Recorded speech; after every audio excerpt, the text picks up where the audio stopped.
새만금 개발청의 용역 결과 새만금의 행정구역을 하나로 통합하는 게 가장 적합하다는 결론이 나왔습니다.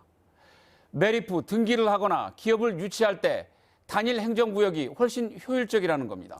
하지만 이 같은 용역 결과를 실행하기 위해선 풀어야 할 과제가 적지 않습니다.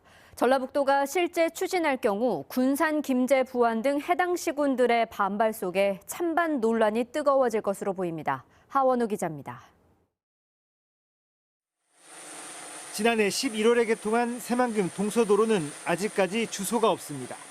행정구역 신청 후 토지 지번이 부여되는데 아직 새만금의 행정구역이 정해지지 않았기 때문입니다. 또 군산과 김제, 부안은 새만금 행정구역을 놓고 10년 가까이 갈등을 빚고 있습니다.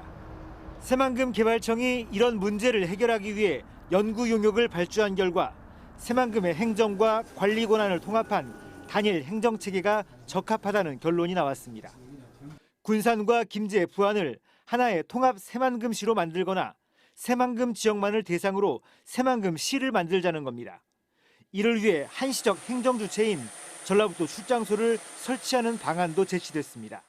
이번 용역에서 제시한 새만금의 바람직한 행정체계와 중간 단계로서 전북도 출장소 설치 등에 대해 전북도를 중심으로 군산, 김제, 부안과 함께 공론화를 거쳐 구체적인 방안을 마련해 나갈 계획입니다.